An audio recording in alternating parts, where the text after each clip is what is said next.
Hello and welcome to today's National 8A webinar. I'm Melissa Sawes, the Deputy Director of the National 8A Association. We are a nonprofit with a mission to provide education and guidance for all aspiring current and graduate 8As. We are also proud to work with minority small businesses, HubZone, veteran-owned, women-owned JVs, federal agencies, prime contractors, and industry professionals. Before we begin, I'd like to note that this webinar is being recorded and all presentation materials will be posted on our website. If you would like to ask a question, please use the chat box and select everyone or email us at events@national8aassociation.org. Today's session will be on CMMC, fact versus myth, and actionable planning for 2022. It will be presented by Ed Basset from NeoSystems, Jeff Dalton from Broadsword Solutions Corporation, and Matt Travis from CMMC Accreditation Body. Hi and welcome everyone. Ed, I'll pass the mic over to you so you can begin today's webinar. Thanks, Melissa. I'm joined by two folks that have the inside knowledge of what's going on with CMMC. So we're going to share hopefully all that information with you today. Let's move the slides forward. I'll do some quick introductions. I'm Ed Basset. I'm the Chief Security Officer for NeoSystems. We are a managed service provider focusing primarily on federal government contractors. So CMMC is a part and parcel of what we do every day in terms of building, running security programs for our clients. Let's move ahead to the next slide. Jeff Dalton is CEO at Broadsword Solutions Corporation. Broadsword Solutions works on Agile and CMMI primarily, but Jeff is also on the board of directors of the CMMC Accreditation Body, and therefore deeply involved in what's going on with the CMMC initiative. Let's move to the next slide. Also joining today is Matt Travis, who is the Chief Executive Officer of the Accreditation Body. So they're CMMC AB will describe a little bit of detail here in a minute, but they're a nonprofit that is handling training and certification of folks who are involved in the CMMC ecosystem. So between Jeff and Matt, again, I think we have kind of the inside information. So I'm very happy to have them join me for kind of quick overview of what's going on with the CMMC initiative, specifically CMMC 2.0 announcements that came out a few weeks ago. And then we'll have a Q&A session. As Melissa said, if you have questions from the audience, please send those in on the chat feature, and I'll work those into my conversation with Jeff and Matt. Let's right now let's move ahead one slide. I want to turn it over to Matt for a few minutes to give a little bit of overview. I think most people at this point in the 8A community have heard about CMMC, and the initiative has been around for about 2 years now, but it's undergone some changes recently. So Matt's going to give us just a quick overview on some of the changes from a DoD policymaking perspective, and then we'll dive into some Q&A from there. Matt?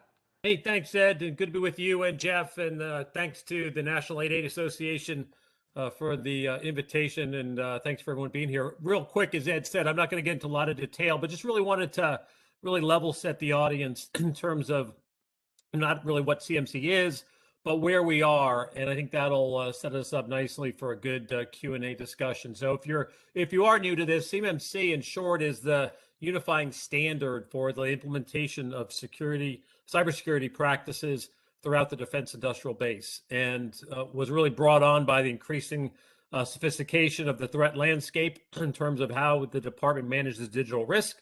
And while the CMMC program has begun, the mandatory requirements are not yet in place. And so I'll get into kind of more where we are. But in general, DoD is requiring all of its support contractors to prove that they've taken the basic cyber hygiene measures necessary to protect CUI, which is controlled unclassified information, and FCI, federal contract information.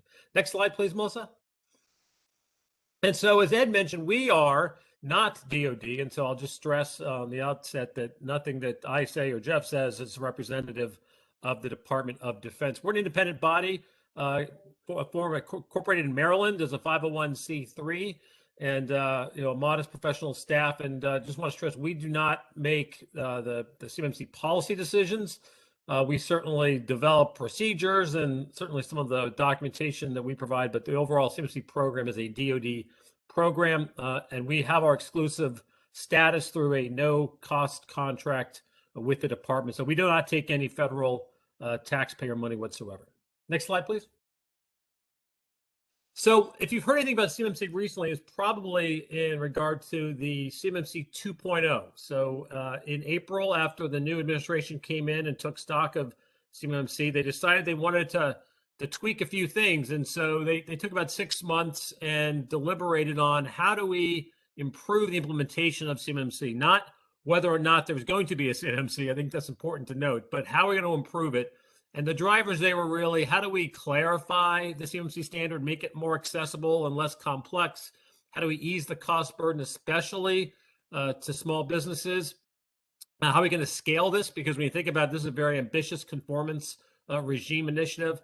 And then finally, we want to make sure that everyone involved in CMMC feels the confidence that people are going to be treated fairly, that conflicts are going to be managed, there's no bias in the system, what have you. So those were really the drivers for the review. And on November 4th, the results of the review were released, and that is what is CMMC 2.0. Next slide, please, Melissa. And really, and I'm sure we'll get into this in the Q&A, but the changes were primarily in the model itself. And so if you're familiar with the original CMMC model, there were 5 different levels of the maturity model. That has now been tightened to 3. One big change was that first level, level 1, which deals just with federal contract information, is now going to be self-attestation as opposed to third-party assessment and certification. But it's self-attestation with teeth. And so it's going to require senior company officials to attest that they're meeting the requirements of the standard at level 1. Level 2 remains intact. That used to be the level 3. So going from 5 levels to 3, the numbering system changed. Level 2 used to be level 3. As opposed to doing a phased implementation, the bifurcation approach is going to be used to manage scalability. So until we have full capacity of third-party assessment organizations and assessors, DoD will prioritize which of the level 2 contracts need to get assessed immediately and which can wait until the scale is achieved and self-attest until then. And then level 3, which used to be level 5, will require those companies, these are probably the larger companies, to get a DIBCAC assessment on top of the level 2.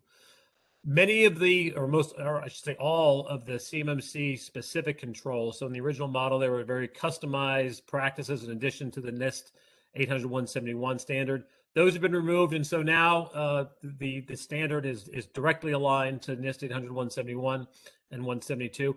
And then probably the other news that was made was the introduction of POAMs. So before, if you did not meet all of the practices, you were a fail, or a met, not met, pass, fail type of a situation. And here now, DIB companies will be allowed to document that they're still working to shore up certain practices. These will be time-limited POAMs and only allowed in certain with certain practices and controls. But that was new and that was introduced. So these are really the main changes of 2.0. Next slide, please, Melissa.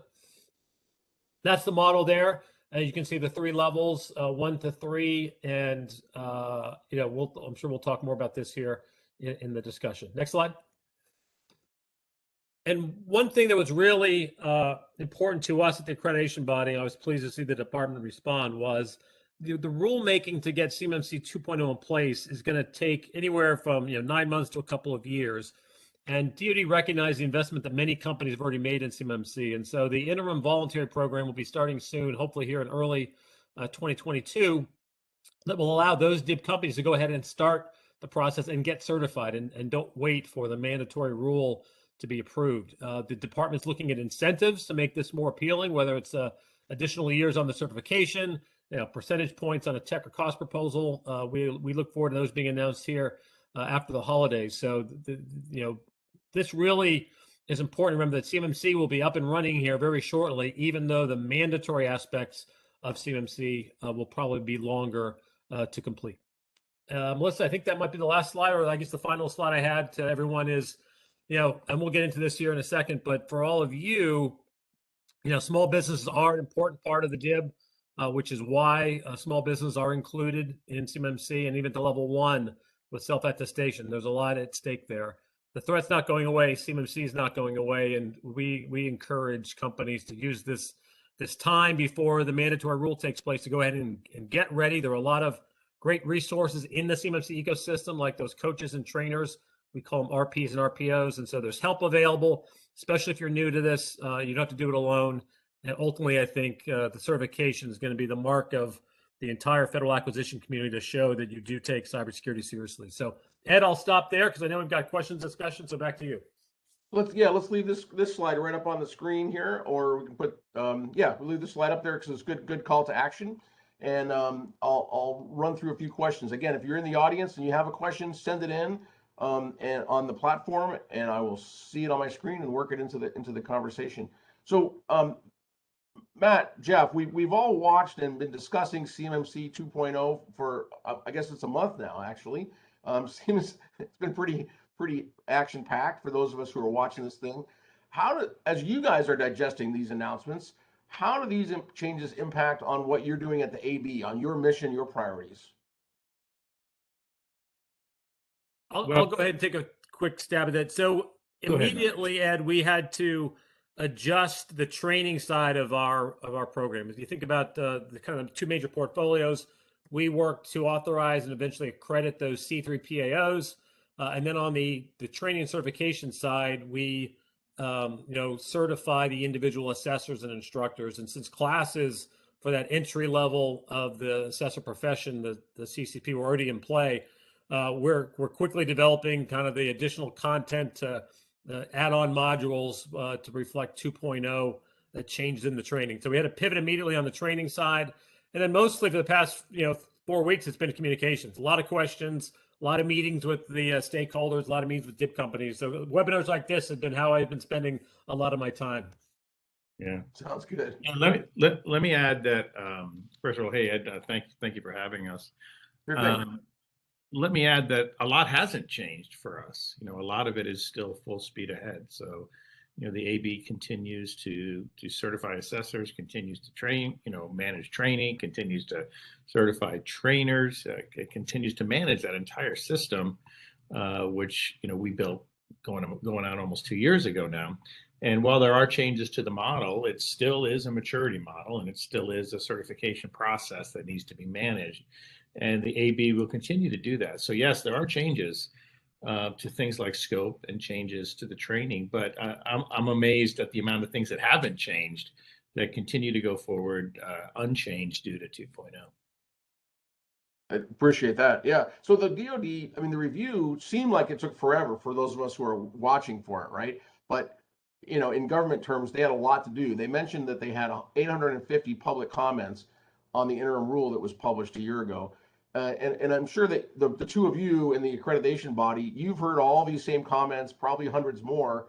So leading up to CMMC 2.0, what were the dominant themes that you were hearing in feedback from industry? And do you feel that DoD addressed those? Like as 2.0 came out, did they hit the hot buttons? Well, Matt, okay if I take a shot at this one? Please. Absolutely. Yeah, I kind of chuckled when you said that, Ed, because it didn't seem, it felt long to you. It felt like it took a long time to us. We were anxiously awaiting, the results of those every single day. I'm sure at the DoD, they thought it was, super fast, really right? for them. But,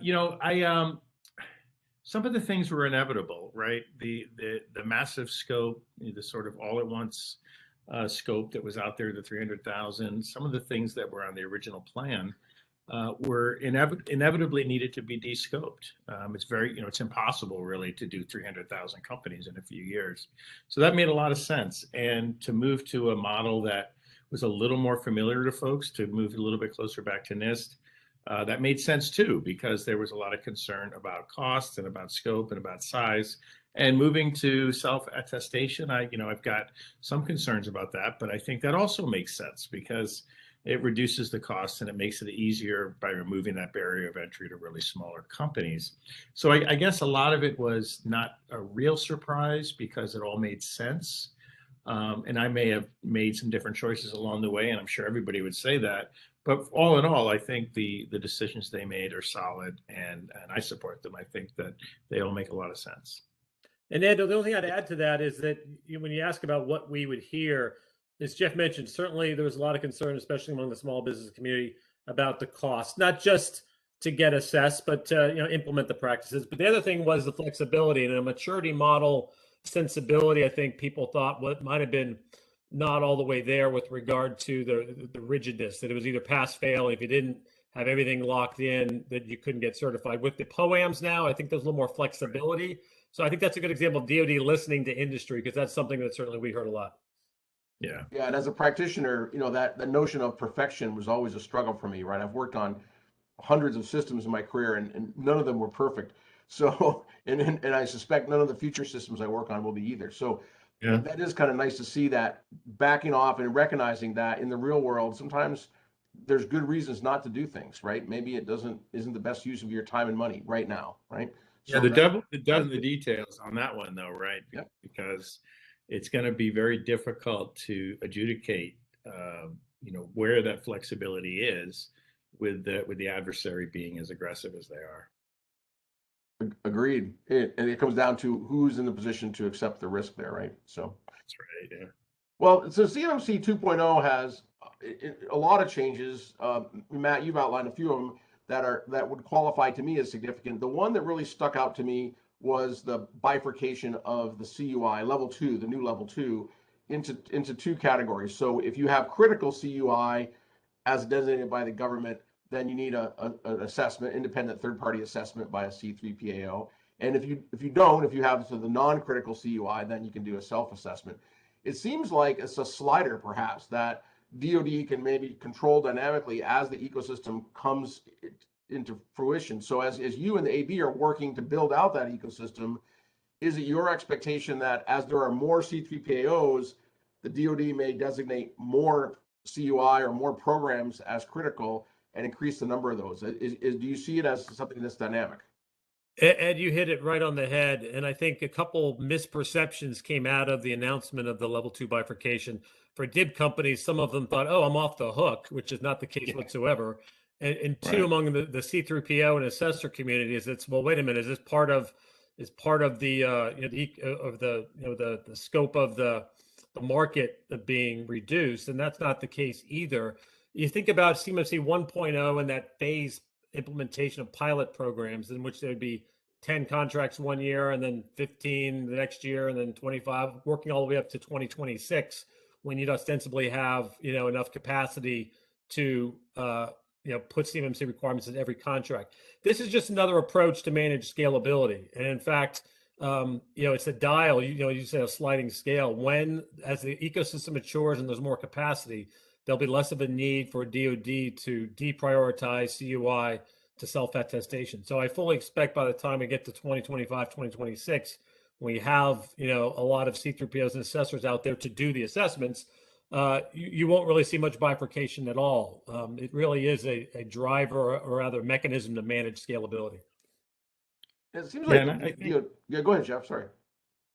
I think the actions of our adversaries are going to dictate that somewhat as well, right? If we see continued escalation, as we have seen, and I have no reason to believe we won't see that, I would see that slider, as you describe it, moving more and more towards the more rigorous and the more aggressive approach.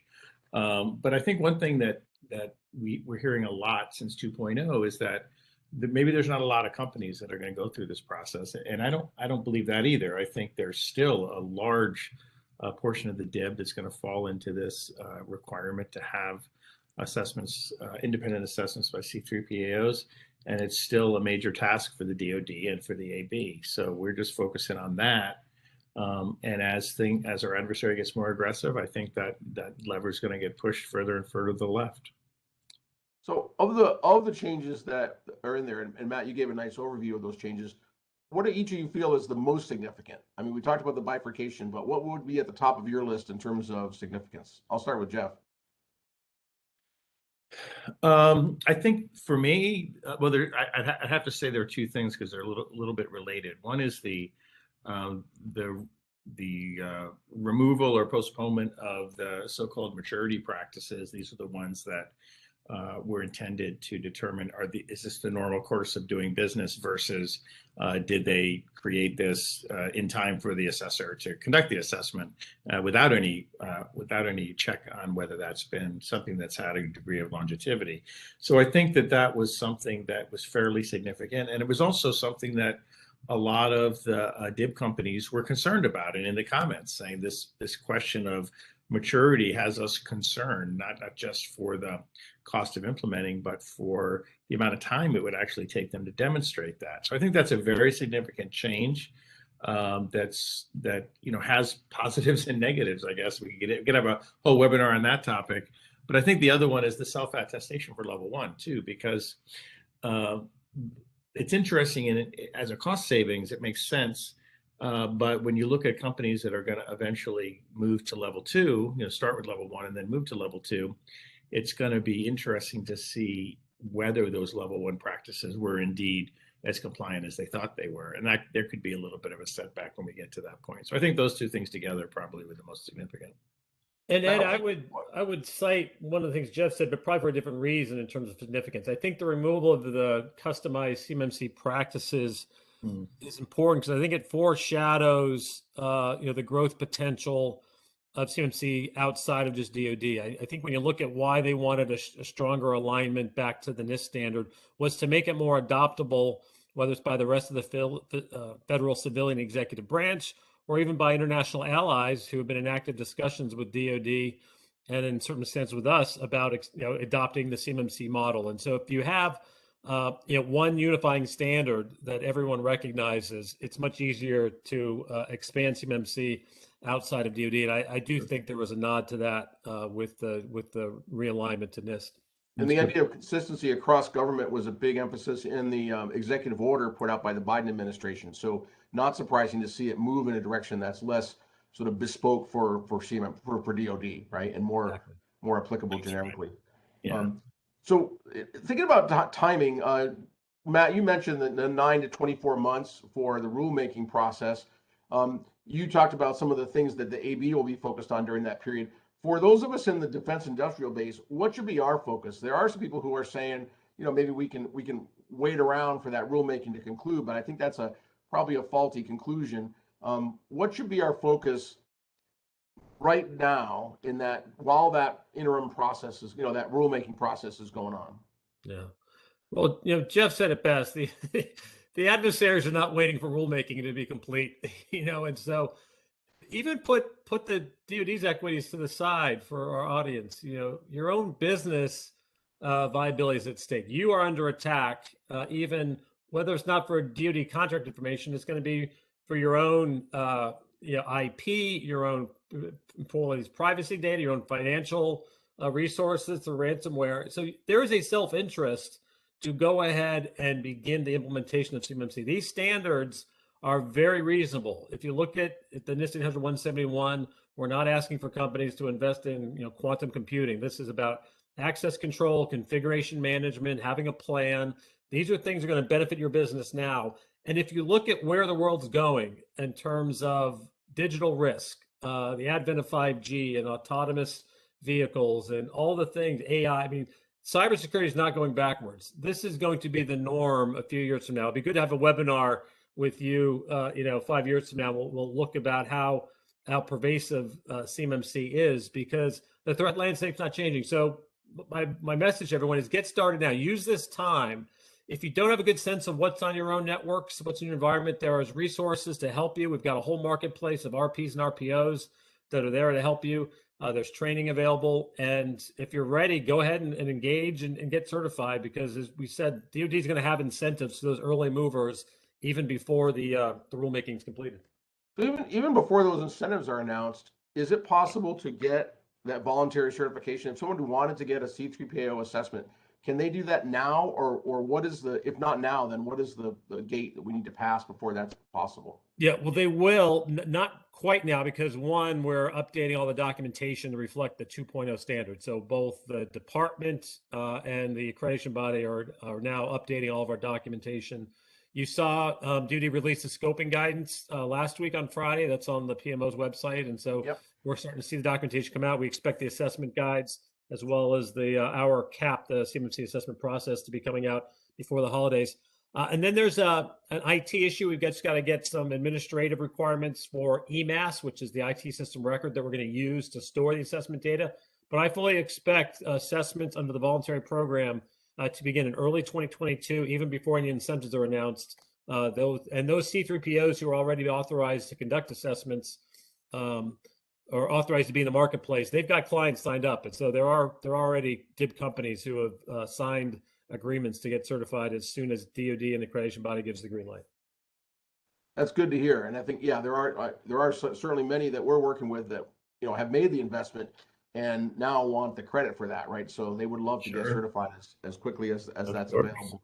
And yes, the DoD did publish last week on Thursday. They published the new standards, so we all get to redo all the numbering in our compliance matrices. But otherwise, there were not too many surprises in that. But what was new is the scoping guide you made reference to. So the scoping guides are for levels 1 and 2, and they tell us what's in scope, what's out of scope. Any thoughts on that in terms of what that means to companies in terms of thinking about the assets that they have? There's a whole new notion in there of asset categories that I think has never really been expounded upon before. So some new information we're all just now digesting. What are your thoughts on the scoping guides? Well, we had been in contact with DoD as they were developing it, so I don't think we were surprised. And maybe Jeff has a better perspective from industry, who's kind of followed this since the inception.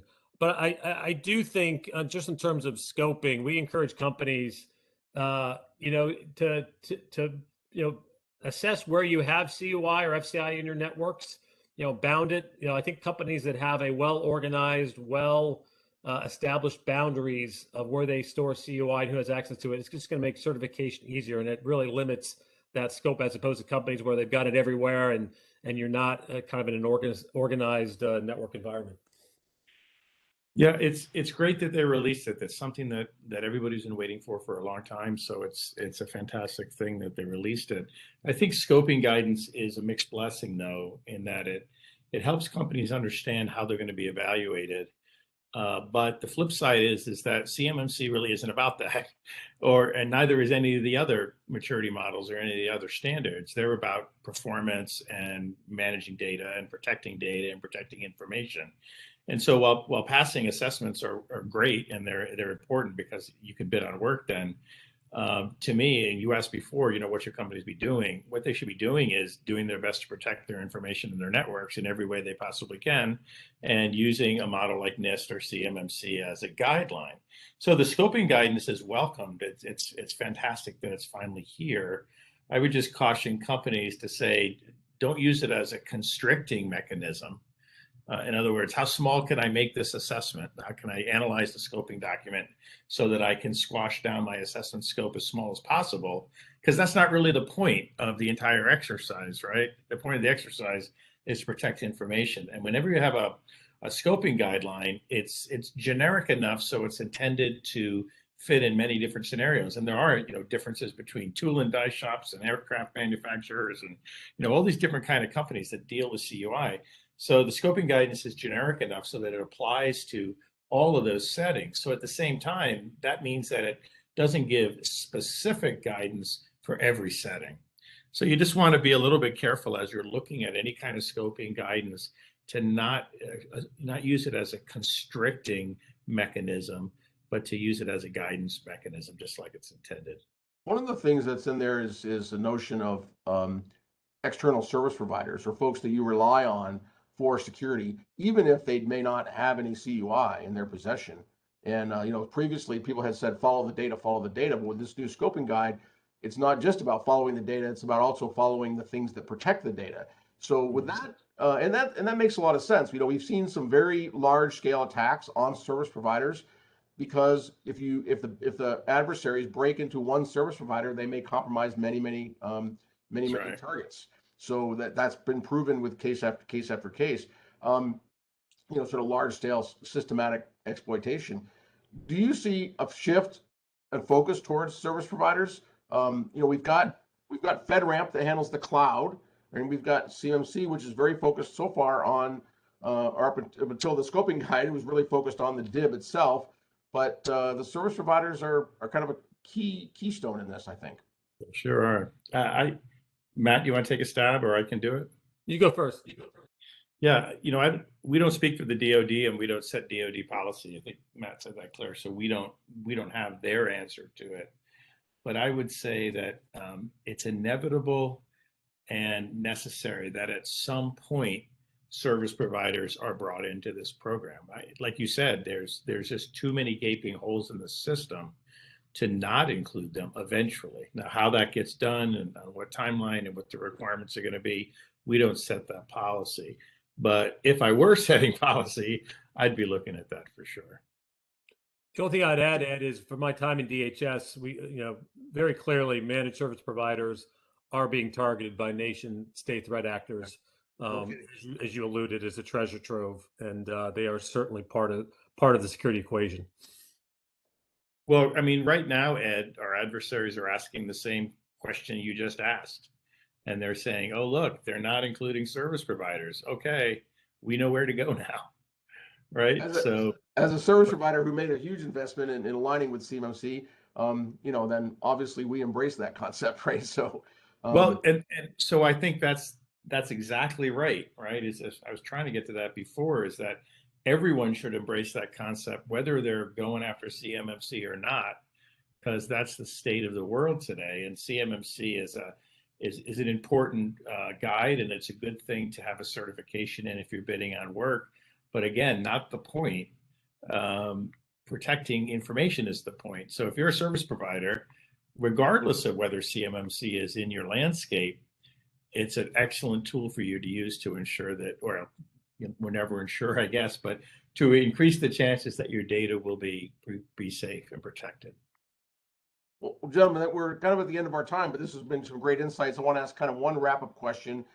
Take us forward. We've always been looking at the beginnings of CMMC. It's new, it's emerging on the scene, but take us forward. If we all band together, we all do the right things, the AB, the DIB, all service providers, what does success look like for this program in your view? Start with you, Matt. And I think success is that we get to a point where those companies within the DIB and frankly throughout the federal acquisition community that don't have CMMC certification are going to stand out as the outliers. That this becomes, the coin of the realm, and it signals to your clients and your customers, to your employees and to your competitors that you take cybersecurity seriously. And so that CMMC certification badge, I think, is going to be something that businesses are going to see the market value in having, and hopefully won't wait for the mandatory requirement to show up in their contract to get it. Jeff? Yeah, I mean, if past is prologue, and it often is, I fully expect we're going to see the big manufacturers, the GMs, Fords, Chryslers, General Electrics, Toyotas of the world, adopting CMMC as a standard, and then flowing that requirement down to all of their suppliers, just like has happened with ISO 9001 and ISO 27001 and CMMI and ITIL and just about every other standard. Well, ITIL is probably not one of those, but almost every other standard adopted by the federal government has expanded out into the commercial sector, starting with the big manufacturers. So I think we're going to start to see that, especially since a lot of the DIB contractors are in other parts of the business. General Electric, did work, but also built locomotives, and they require standards for both of those divisions. So that sort of thing we're going to start seeing pervasive across the marketplace, not just in the DIB eventually. So that's what I think is going to happen. Yeah, that's good insight. I think in addition to the big companies you mentioned, we're seeing a lot of that already with primes, right? But DoD primes, but other commercial entities, but also insurance companies, I think, get on that wagon. Yeah, insurance companies, hospitals, medical companies, anybody that handles sensitive data. Well, thank you both for what you're doing to help drive this forward. It definitely is helpful to us in the industry as far as having folks that are getting the word out there, standardizing training, et cetera, keeping the ecosystem organized, makes it a less confusing environment for the DIB members to buy in. So thank you very much for that. And thank you for your insights today on CMMC and how it impacts small businesses. I'll wrap things up and turn it back over to Melissa. Thank you so much, Ed, Matt, and Jeff as well. As you said, this has been a very insightful session on CMMC 2.0 and helping the small business community navigate what's kind of confusing and tedious process. So if anybody listening has any questions for our speakers, please feel free to reach out to them directly. Here's their contact information on this slide, or you can reach out to any one of us at the National ADA Association and we can pass along your questions. Thank you all again. This concludes today's webinar, and we hope to see you all at our January 2022 conference. Our National Small Business Conference will be in Orlando, and NeoSystems will be there continuing the conversation on CMMC. So thank you all for joining, and thanks again to our speakers. Bye. Thank you.